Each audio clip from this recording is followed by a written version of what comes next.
right.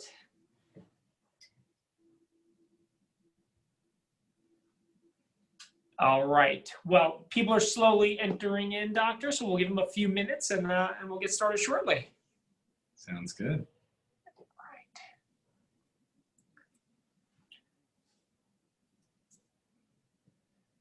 Well, thanks for being so flexible. I know you're busy running around and probably running Zoom to Zoom, I guess, right? I was gonna say running Zoom to Zoom, wall to wall Zooming these days, and stuff. But it's all good. I think every now and then they let me out of my my office. I get to go out and see people in real life with a mask on at physical distance. But you do what you have to do given the times. Well, what a treat, I bet, because I think we saw some nice pictures yesterday of you and Senator Warner out there. So Right. That's Right. That was our first in-person event that we put together since March. So it's interesting. Well, excellent. Well, look, I want to thank you for being here. I want to thank all of our guests who are jumping in right now. Welcome to the Democratic Business Council of Northern Virginia, our conversation series. We're so grateful to our benefactor today, Carlos Del Toro, board member and benefactor, for his support and generosity. Everyone tuning in, you can obviously always keep track of what's happening at DemBiz at dembiz.org. You can join, you can sponsor, and hear what we're up to, and make sure you're staying up to date about all the upcoming events that we have. We're very excited today to have Dr. Cameron Webb running for Congress, Democratic nominee, Virginia 5th. We're obviously very excited about that seat and the potential there. And we've always been great friends up here in Northern Virginia of Tom Perriello, and know you're going to win the seat back. So great to have you today. My pleasure being here. Thanks to everybody for jumping in, and excited for the conversation. Excellent. Well, look, let's start it right off. I mean, you have this extensive medical background. We'd love to hear a little bit more about your own medical background, and then really just healthcare in general, and how you're prioritizing healthcare in a race at a time like this.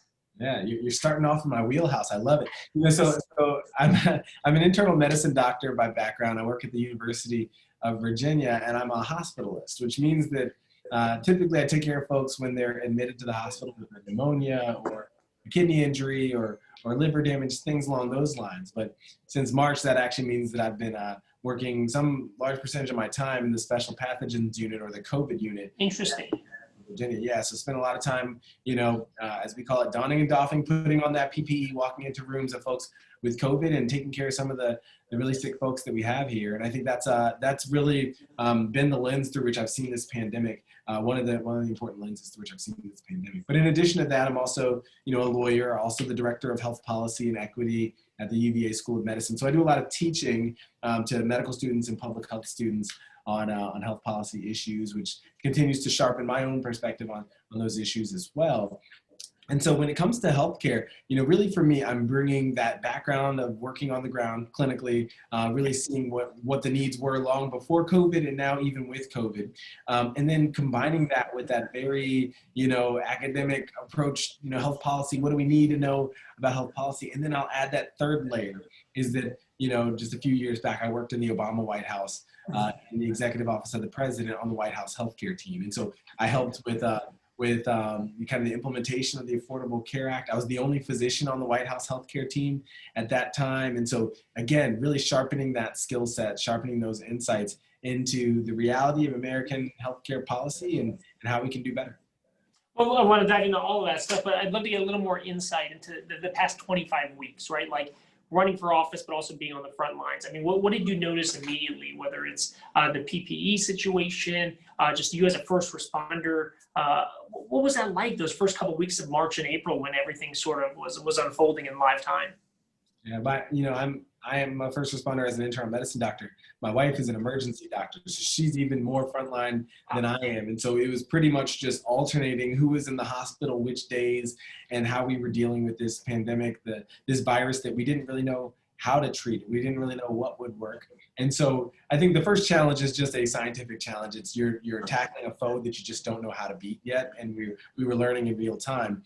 But that's hard enough as it is. It's way harder with one hand tied behind your back. I remember getting an email saying that we would, as a system, run out of N95 masks in 7 days, and just realizing, wow, that's that's truly terrifying. And why are we, the United States of America, not able to have the PPE that we need? And if you look across the Commonwealth of Virginia, we still have so many primary care practices that don't have adequate masks, that don't have adequate personal protective equipment. So, I think that's been a huge issue. I think honestly, like many parents, watching my kids be told, hey, no school for the next 2 weeks, I mean, for the foreseeable future. And what does that mean? And so in addition to being a doctor and lawyer and college professor, I became a third grade teacher and a preschool teacher along with my wife. And we were just trying to figure that out. I think, that conversation of masks, and at first, we don't need to wear masks in public, and then any cloth mask will do, and understand that, hey, this is because of an evolving science.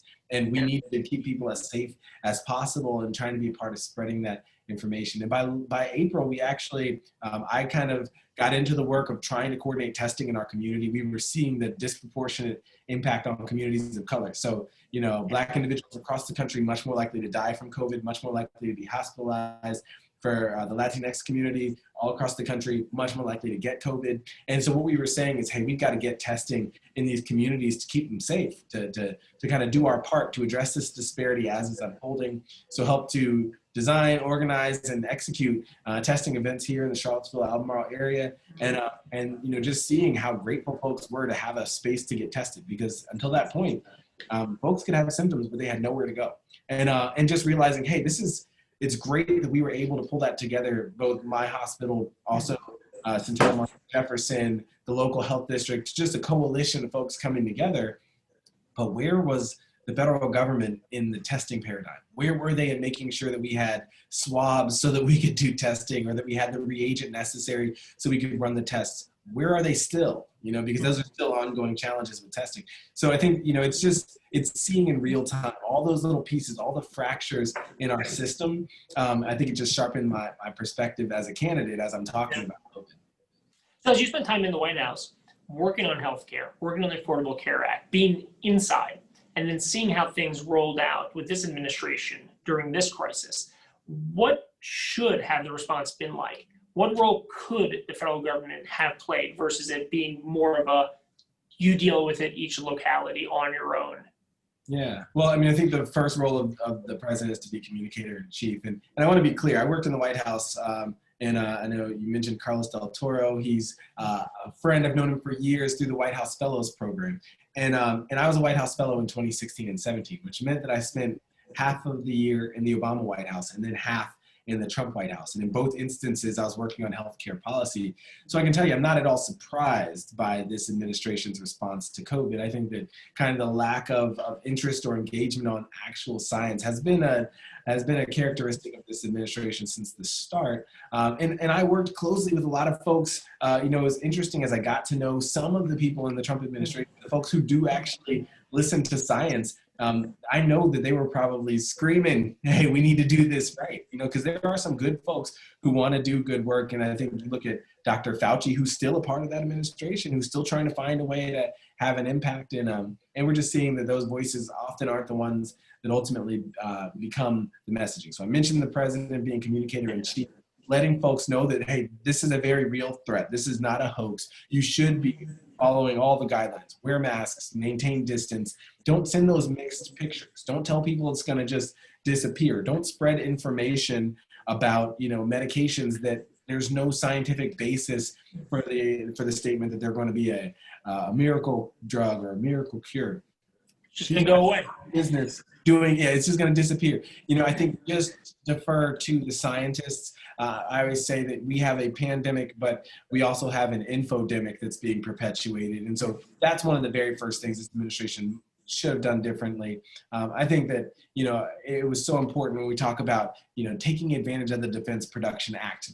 Mm-hmm. If we can mobilize resources in World War II within 6 months to build kind of the military might to rise to that challenge, why couldn't we rally the resources to make enough cotton swabs and make enough reagent and get enough PPE and mobilize resources to keep Americans safe? We have almost 200,000 Americans who've died because of these missteps and these failures. And remember, we just didn't have the pandemic preparedness on the front end. I think now we still have those challenges with messaging, but we've got to get testing under control.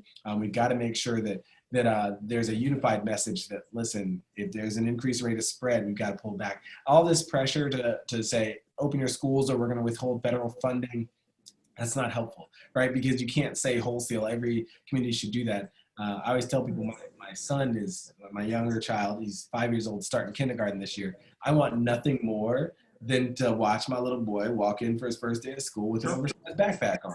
But I also know that as long as we still have ongoing community spread, as long as 51% of teachers here in the Commonwealth of Virginia qualify as being high-risk individuals, well, we need to re-envision this, right? When we're still saying, hey, there's a significant risk to this, let's get it right. And I think this administration could have been a much better partner.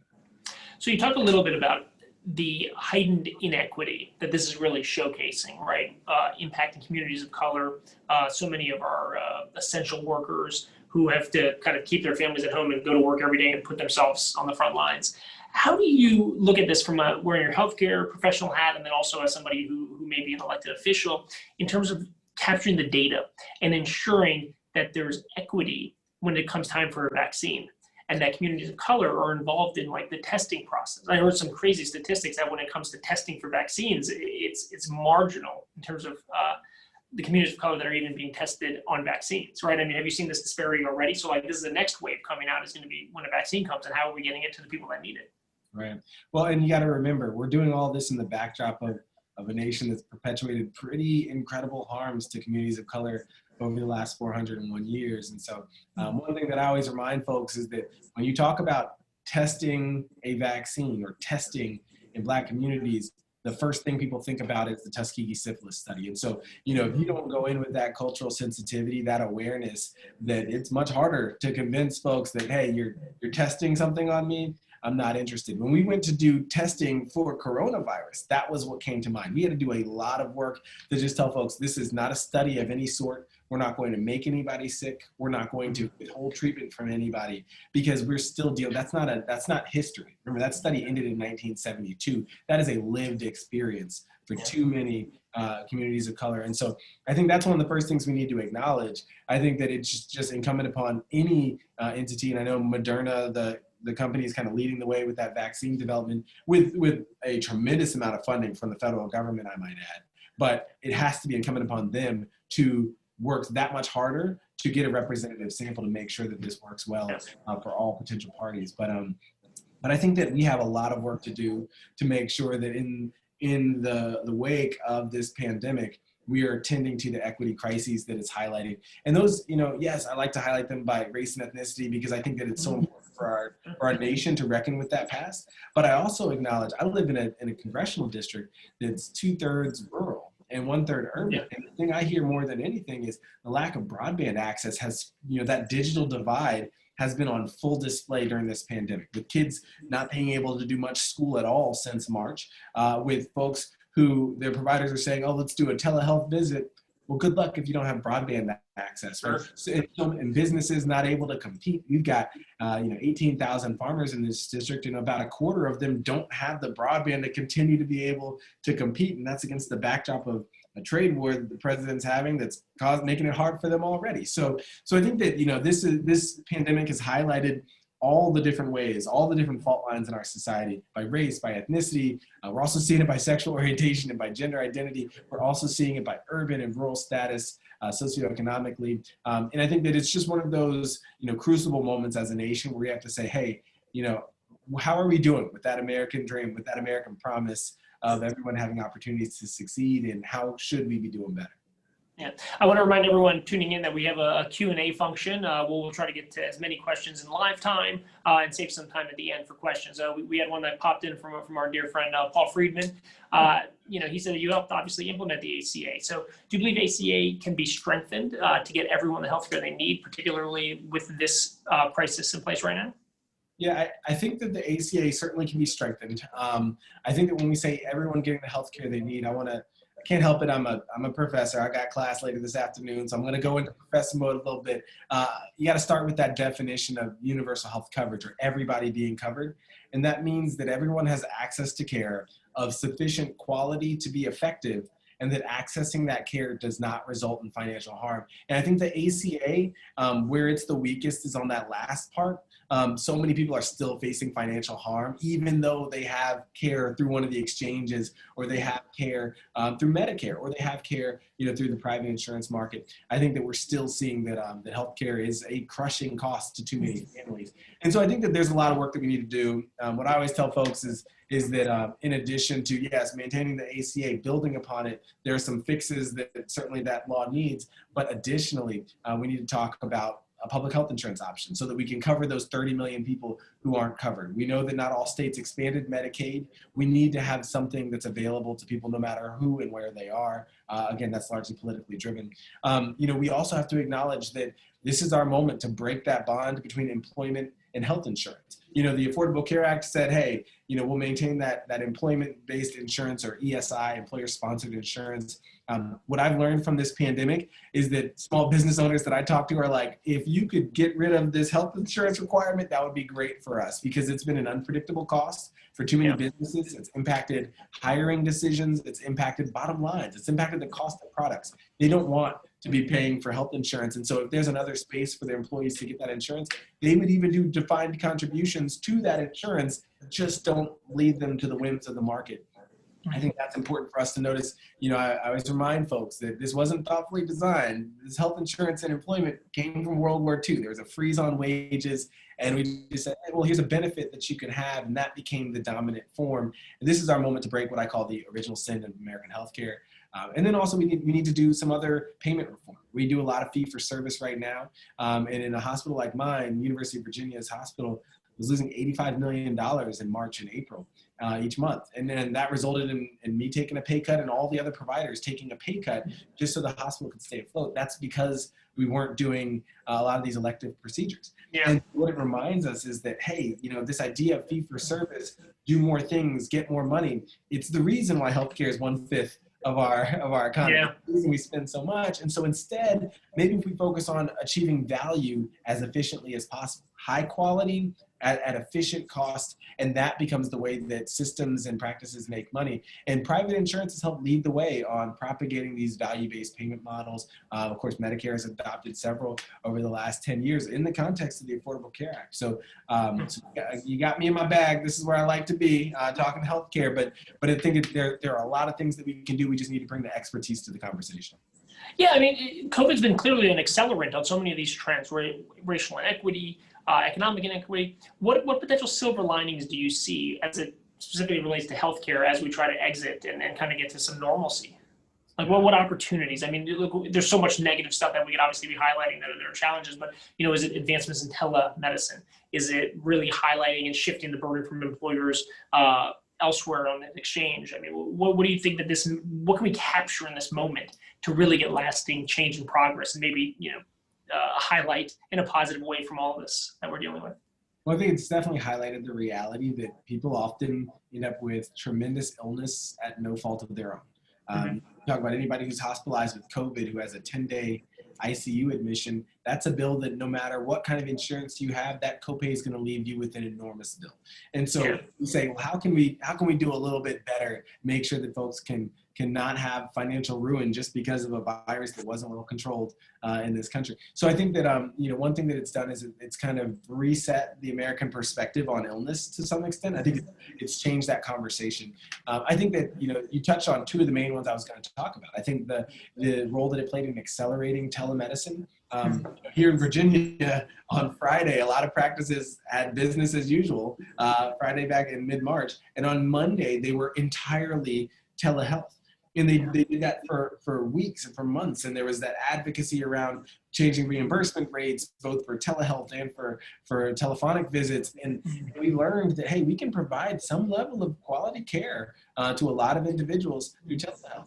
And as long as our reimbursement paradigm keeps track with that, we have a huge opportunity to expand access, particularly in the rural communities across our district, but also to anybody. There's a huge value to telehealth in urban centers too. And then the last thing I'll say is I think it highlights the need for real payment reform. We saw how hospitals were hurting. We know that there can be hospital closures. There's a lot of emphasis on federal government and saying, hey, we need to give some money. We need to help hospitals and providers stay afloat. How do we use this opportunity to speed that transformation to more value-based payment, which we all know is the future of payment in America? So let's kind of segue to this fall. Obviously, education, remote education, childcare. How should we be as a society thinking about this? Obviously, I have a few postgraduate degrees as well, and I'm barely qualified to do recess for my 7-year-old and my 4-year-old.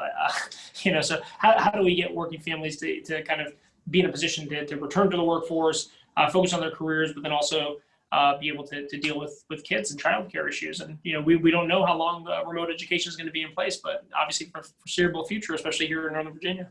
Right. And what I usually say is that our schools have some capacity to operate in person in most instances. I think that there are some individuals, particularly our essential workers, particularly folks who don't have the broadband access necessary, where we can say, if we can operate at a much lower volume, we can have students in a safe way in these spaces. The teachers who are able to work in there, let's make sure they're getting some hazard pay while we're at it. But for those teachers who are in those spaces, make sure that, hey, they're operating in classrooms where they can keep folks at 6 feet distance, where the kids can wear masks, we can clean down all the surfaces, we can have hand sanitizer, we can take those best practices to keep folks safe, and also allow our essential workers to operate. And I want to take a second, honestly, Ken, to acknowledge how this whole experience has changed our perception of what it means to be essential in American society.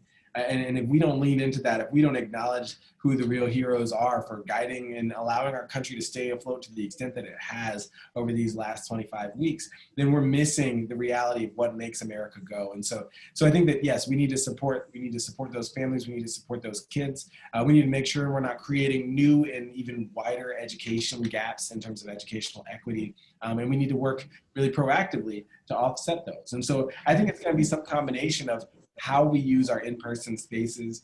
I'm on the board of directors for the Boys and Girls Club here in Central Virginia.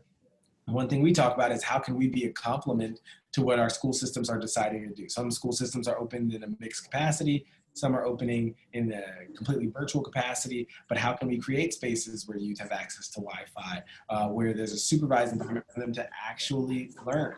Because, I've converted the conference room right next door to me in this campaign office into a schoolroom for my kids. And so they're here during the day, getting ready for this world where they're going to be on a computer all morning, learning from their teachers. And so how do we design? And that's something we're able to do because we have this space and we have broadband here, but not everybody has that opportunity. So how can we extend spaces to make it work? The challenge in front of us is going to be pretty significant. And I want to also acknowledge cold and flu season is going to be a huge deal because we're used to, in the healthcare setting, getting a huge influx of folks coming in with, as we call it, ILI or influenza-like illness.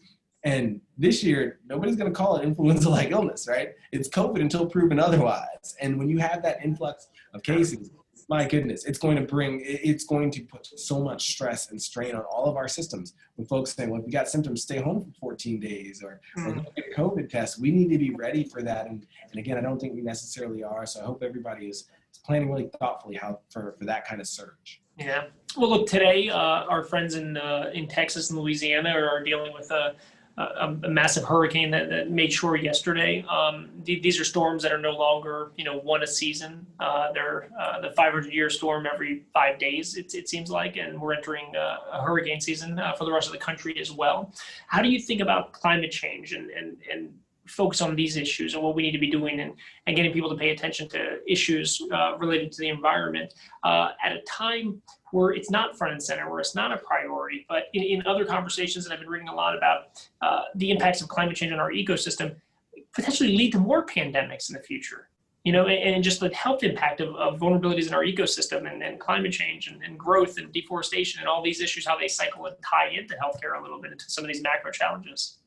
You hit the nail on the head. They're not completely isolated circumstances. Just like, first I have to say, my thoughts and prayers are with the folks down in Texas and Louisiana. My entire family is from Louisiana, my mom and my dad. And so all of my cousins, my uncles, my aunts, they're all bracing for this storm. So they've been really on my heart for the last couple of days. And I think that's something that, we're all dealing with, but you're absolutely right. I think the climate crisis, it's not in the news the same way that it was before COVID. But I think a lot of times what I've been able to do is connect back to the increased number of vector-borne illnesses or the increased likelihood of pandemics and how that's tied to climate change and our climate climate crisis. With the climate crisis, I always just lean into the science. I say that, there's some real urgency. Whenever people ask me about the things that we have to get accomplished if I'm elected, and start working on it immediately in January 2021, whatever I say, of course, COVID is going to be top of mind, folks. We've got to fix our healthcare system. But climate is unique because we're on the clock with climate. And we absolutely have metrics, have goals that scientists across the world have said we must achieve to stave off incredibly damaging impacts on our globe by mid-century. And so that's where I think it's so imperative that we make that a priority. Bring it into the conversation however you can. Here in the 5th Congressional District, I bring it into the conversation in terms of the economy, because here in Charlottesville, we have a hub of clean energy. Down in Lynchburg, we have a hub of folks who work in the clean energy space. And so even though Lynchburg's outside of the district, a lot of them live in the counties that are in the district. And so what we've been able to do is say, hey, we want to focus on building that infrastructure for clean and renewable energy, the jobs that come along with that. And just the idea that, hey, this is the direction we need to be headed anyway. So let's make sure that it's benefiting our district at the same time. And I'm from Spotsylvania County, Virginia.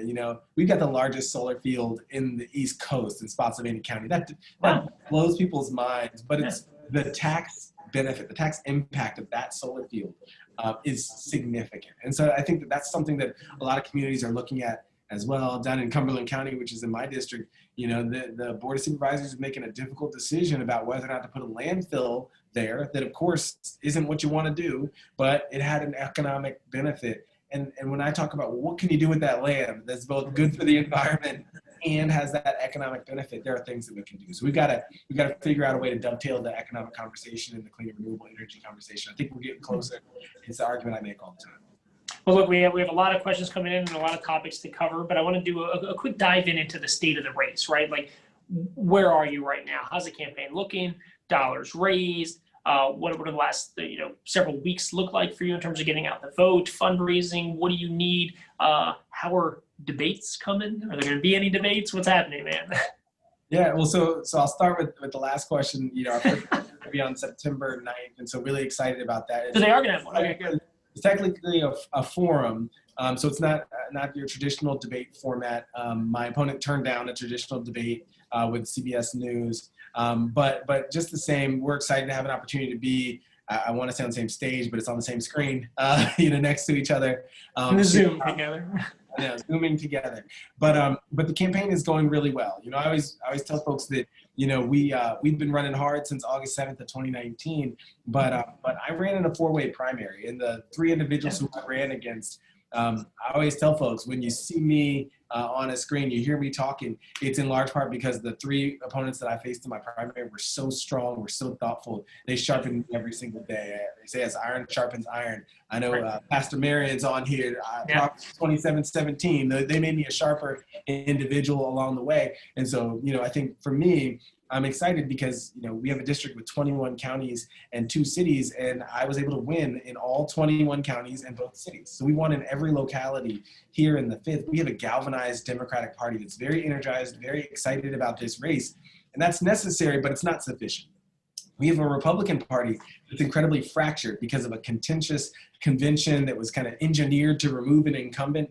And it was trying to remove that incumbent, let's make no bones about it, because he officiated a same-sex wedding.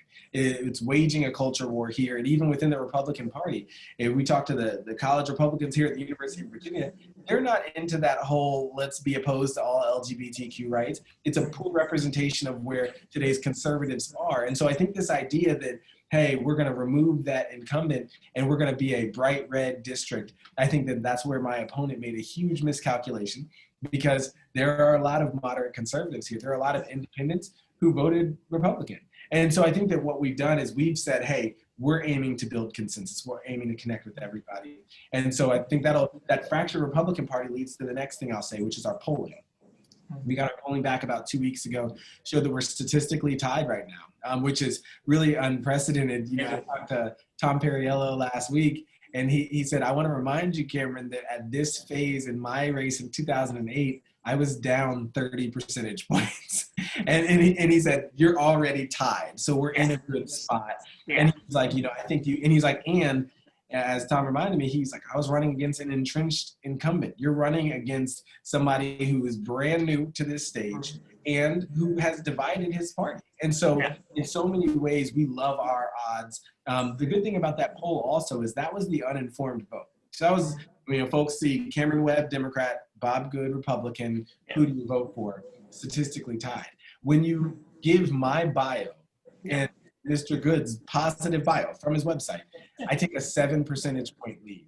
When you start with persuasion, I take an 11 percentage point lead. Now, it's not me telling you that I'm going to win by 11 percentage points, because he's going to spend the next 10 months, or 10 weeks rather, not 10 months, the next 10 weeks telling folks that I'm a radical leftist who wants to defund the police and socialize our healthcare system. And some people, that's going to sink in with some people. Our job is to make sure that the real message gets across. And so we went up on TV on Tuesday. Our ad, we got a minute-long ad that's running in all 5 media markets in the 5th Congressional District. We are getting the word out there. We got our mailer that's going out very soon. We've got signs all over the district. I've even seen some Trump web yards, which I didn't see that coming. But hey, by whatever design, it's important that we get that support. And I think that it's exciting to me, because I think we have a lot of energy. We have a lot of momentum. We've gotten a lot of great earned media coverage. And so a lot of news stations have just covered who we are, what we're talking about, and it's resonating with folks. So we like who we are. And then you asked about the money. You need more. Yeah, well, we always need more money. That's a 100% fact. What we know is this is a district that's enormous and has 5 media markets. So to communicate, we believe it's going to cost about $4 million to communicate fully across this race, which is a lot of money. Yeah, of course. And we just got the numbers back for this week. We've raised about $2.5 million at this point. So we've done a really good job. We've raised $1 million since this quarter started on July 1st. So we are absolutely rolling. Our average donation is $60. And so that tells you about the momentum that we have, the energy that we have. But you don't see us kind of resting on our laurels about $2.5 million. We've got to get to 4, because we already made that decision to go up on TV. We've got 9 weeks to go. We run out of money, we have to come off the air. We come off the air, we give him an opportunity to get that message of division, of radical leftists out to people unopposed. We can't let that happen in any media market. So we're betting on folks to continue stepping up, to continue supporting, to get us over that line, over that $4 million. And as a reminder to everyone, not only do we have Q&A here, but it's drcameronwebb.com if you want to learn more about Dr. Cameron. Okay, real quick. Obviously, I think one of the things that's capturing so much attention is not only your candidacy, but Charlottesville. And 3 years ago, what happened on the campus of the University of Virginia, and the president's reaction, and what it means to have you running in a race like this, in a week like this, with the tragic shooting of Jacob Blake and all the arrests happening around the country. Just take us through not only this week and what it means to be running in Charlottesville and the symbolism of that, but also as a doctor, as an African-American, dealing with COVID, and then everything that happened this summer with the protests. I mean, just take us through the last 25 weeks and what this means for you personally and for not only the Commonwealth, but the country. Yeah, well, and I'll take you back through really the history of our nation. Because, or 401 years. Well, I was actually gonna acknowledge that realistically, the first congressman in the 5th Congressional District was James Madison. He's one of the founding fathers. In 1789, he became the first congressman here in the 5th. And I want to remind folks who James Madison was. He's a great thinker, great leader, huge role in kind of crafting those amendments, the Bill of Rights. But remember also that he was the architect of that 3/5 compromise that counted slaves as 3/5 of a man, and that dehumanization of Black bodies that's been a part of the legacy of America since its founding. And so ever since James Madison in 1789, every single representative of this district has been a white man. And that's not lost on me, right? That's not lost on me that, hey, that there's some voices that have never had the opportunity to be represented in their representative in Congress. It's a very interesting dynamic. It took a month into this race for me to learn that if elected, I would be the first Black physician to be a voting member of the United States Congress in the history of the United States Congress, right? Again, there are voices that just haven't been in those spaces. You think about, that idea of being called for such a time as this, Marion Mason, Esther 4:14. So, for such a time as this, when you're in a moment and you recognize that we're working at the intersection of health and social justice, and to bring that voice in, I think would be powerful. And then we go to Charlottesville, and actually, August 11th and 12th of 2017, I was still working in the Trump White House at the time, and it was a Saturday morning, and my wife was here. We were moving to Charlottesville the next week. My wife was here in town, and she called me because her car was surrounded by guys with Confederate flags. And just the fact that immediately I just jumped in the car, drove down the road, and came here, arrived shortly after Heather Heyer was murdered. The reality of Charlottesville in 2017, how it forever changed what people think of when they hear the name of Charlottesville, that still resonates so loud in this community.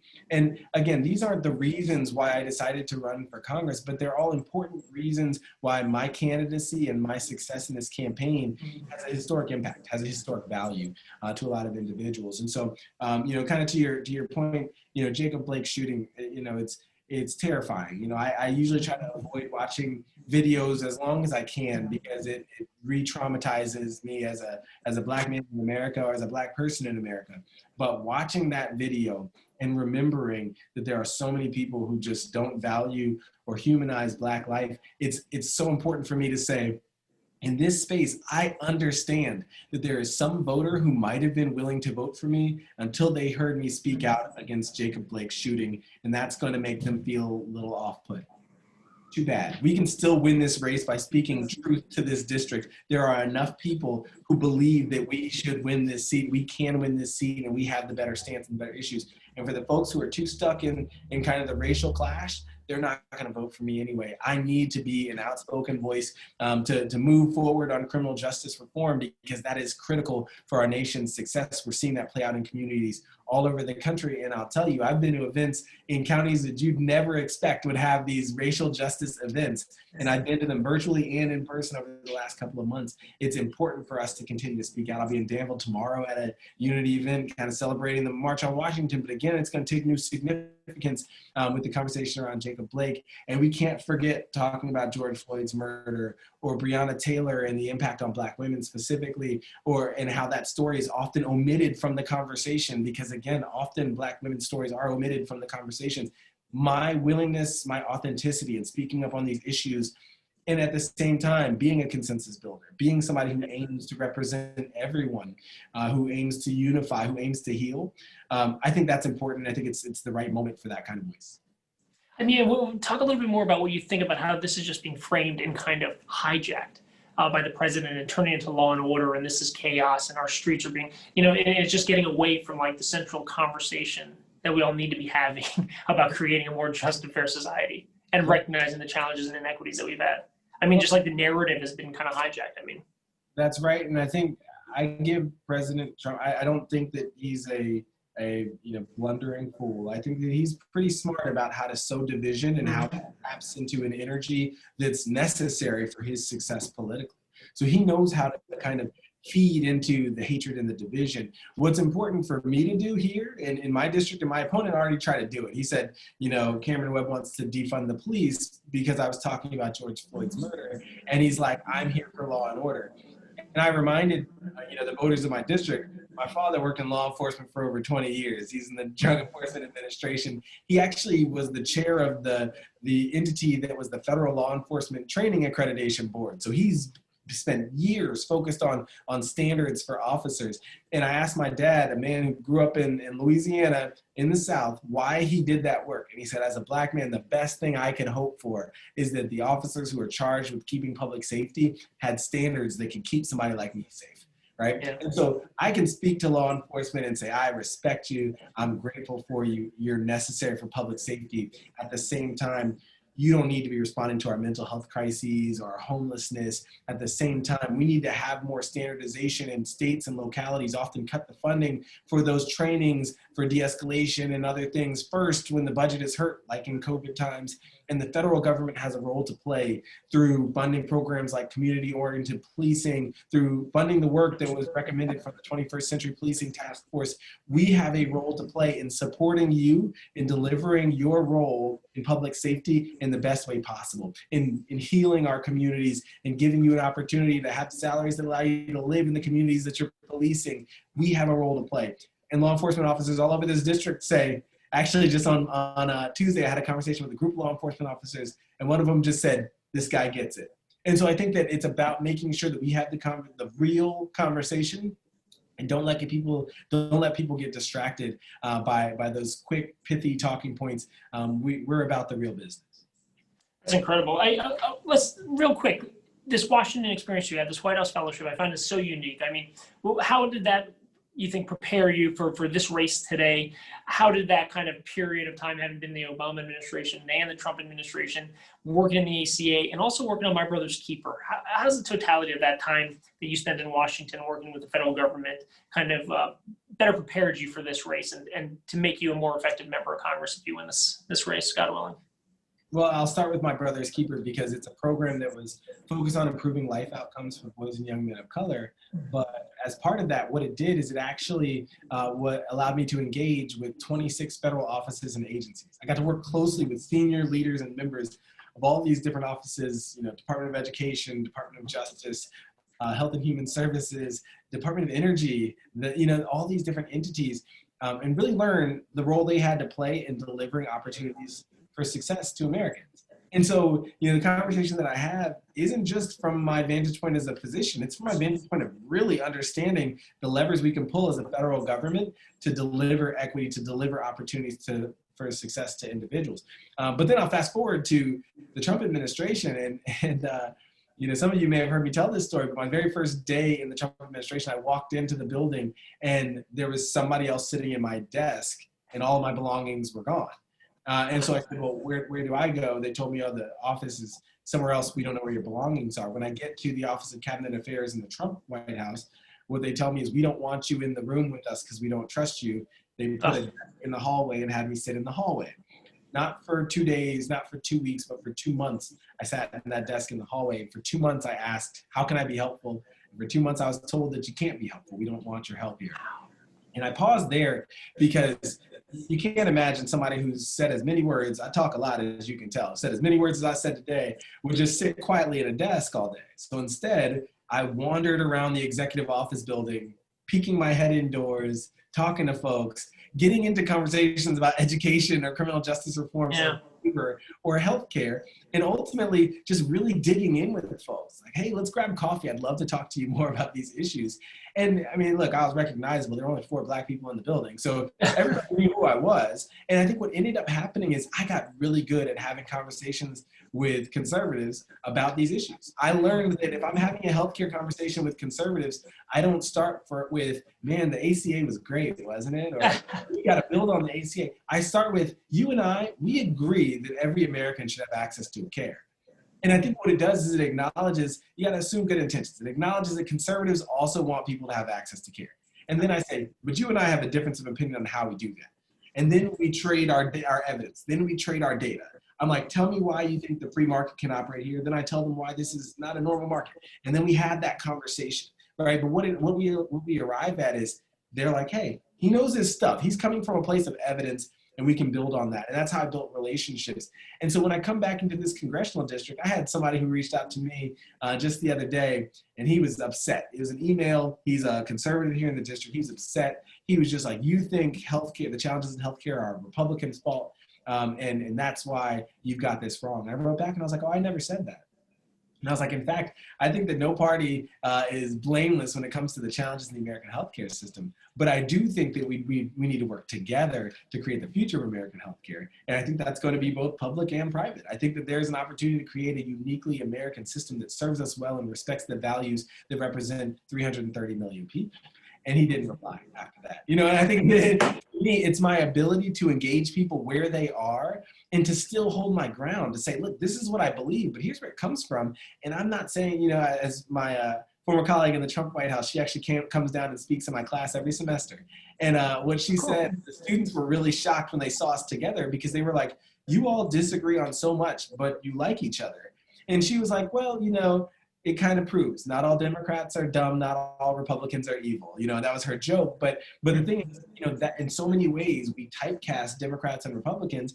We're going to continue to have differences of opinion. How we engage those differences in constructive dialogue, that unfortunately seems to be the politics of the past. We need to make it the politics of the future. Well, just to piggyback on this kind of narrative and these conversations and then kind of taking them head on and going to where your constituents are, tell me about how the conversations go when you talk about gun control, when you talk about, you know, the Second Amendment, and what are you hearing on the streets, and how are you addressing those very important issues and topics, and how do you think you can move the needle on some real common sense reform on gun control? Yeah, there's a lot of consensus around common sense gun control across the political spectrum. I think it's going to be some folks on the margins who worry that A, it's not going to stop with the common sense solutions. It's going to end with a federal taking of folks' weapons. But B, also some folks who just believe that, hey, there should be no infringement on that Second Amendment right whatsoever. I think that for me, by and large, I frame it from the vantage point that I have. I talk about my wife as an emergency doctor who worked in the south side of Chicago and in the Upper West Side of New York City at Columbia, and in Baltimore City, who's seen gun violence in a very different way. And we're talking about solutions for our nation. They're going to manifest differently here in Central and South Side of Virginia, but we're talking about a paradigm to end that public health crisis of gun violence. The fact that it's killing a lot of Virginians, the fact that 60% of those deaths are actually suicides. And so what can we do to keep guns out of the hands of folks who do harm to themselves or others? Because quite frankly, it's that's the threat to your Second Amendment right. It's not Democrats, it's people who do harm to themselves and others. And when I have that conversation, I also remind people I grew up in Spotsy. So I'm just like, listen, I grew up in a community not very different than yours. And in so many ways, we can have this conversation from a place of you know, common perspective, you know, understanding the cultural significance of guns in a lot of rural parts of Virginia, and say, look, nobody's trying to take that from you. You know, what we recognize is we want to keep people alive. And folks say, yeah, I share that same goal. It's a matter of how do we get to it. So I always talk about, hey, listen, the idea of violent history checks, we already have those pretty much everywhere. We agree about that, right? And they're like, yeah, we agree. And we say, so we just close the loopholes, right? The gun show loopholes, private sales, we should have those same standards. You know, the idea of extreme risk protection orders, you know, you can call them red flag laws and it makes people upset, but when you call them extreme risk protection orders, people are just like, well, it's extreme. It's an extreme risk. That sounds reasonable. You know, I think it's making sure we reframe this conversation rooted in public safety, the same way they talk about law and order, we're rooting it in public safety. And we're saying, hey, this is about keeping our community safe and respecting your right and that Second Amendment right that you have. And I think that it keeps a lot of minds open. That's critical for me to communicate in a district like mine, because we have 18,000 swing voters who are going to determine this race. And in so many ways, for a lot of them, that guns issue is a big one.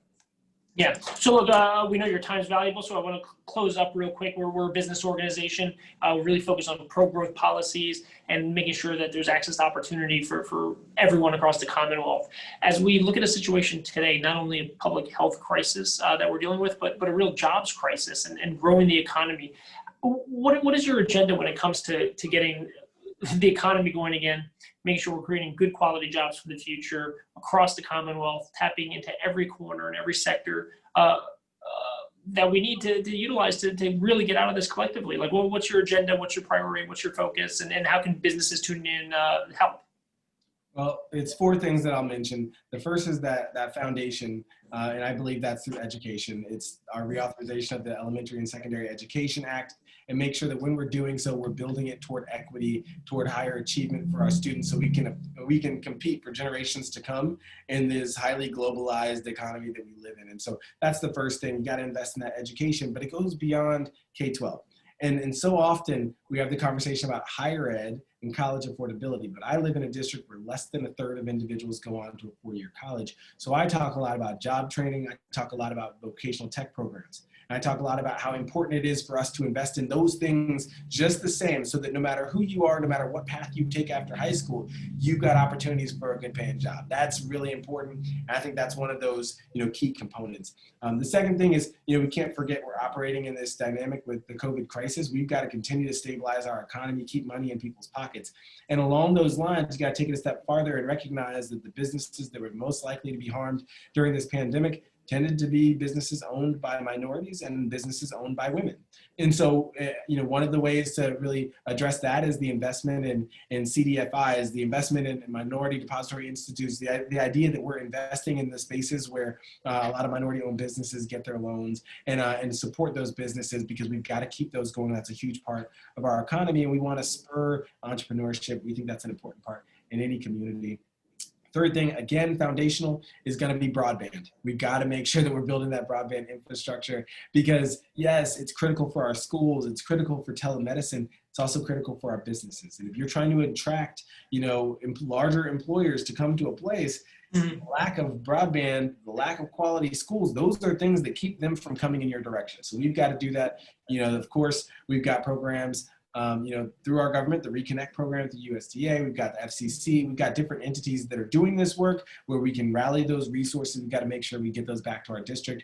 And we use the federal government as that kind of convener to bring together all the ideas of what's happening across the 50 states and already what's happening in the Commonwealth of Virginia, and say, how do we make sure the federal government is a partner in achieving that last mile of connectivity? And so I think that's going to be a really important piece. And then the last one is, I dovetail it, as I mentioned earlier, with the climate crisis conversation, the idea of that move to clean and renewable energy. If we're going to be investing in the energy economy of the future, we want it to bring jobs to our district. I think we're well poised for that. And I think these are industries. It's not just, yes, it is, labor jobs, it's going to be welding, it's going to be all these different pieces, pipe fitting, but it's also going to be desk jobs for individuals. These are entire industries, and we want to make sure that our communities are trained to step into this clean and renewable space and be a part of this transformation of our economy. So those are the four things I talk about most often, and I think they seem to resonate with folks. Nice. Well, one thing I'll just toss out there too, that it seems like it's a bubbling issue that's really going to kind of, it's drawing a little slower, but I think it's going to pick up steam, is the pressure on local kind of cities, municipalities, towns that are really facing massive budget shortfalls, that have huge kind of liabilities and obligations, but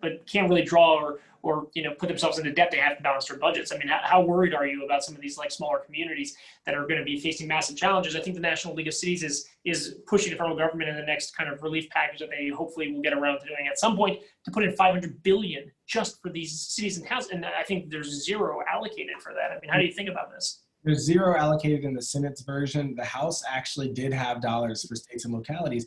And I think that's a non-starter, right? I mean, you have to fund, and especially if you put it in context, the president's executive order around unemployment insurance required that states take on 25% of that cost when their budgets are already stressed, when their revenue, their tax revenue is already down.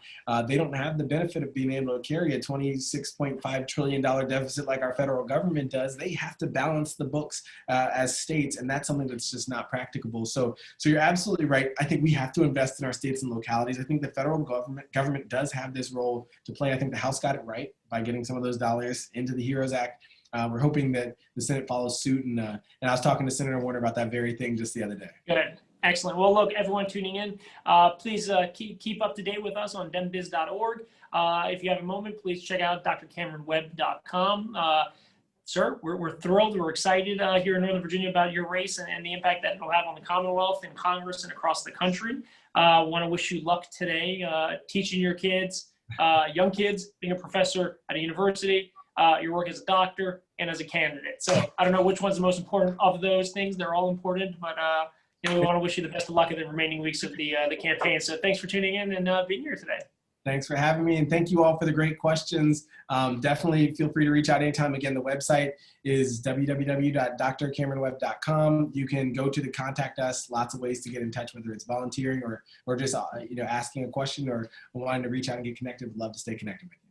Wonderful to see you. Stay safe, wear a mask, practice social distancing, and wash your hands. Right? I don't feel like I need to tell you any of those things. Thank you. Take care. All right. Bye-bye. Bye.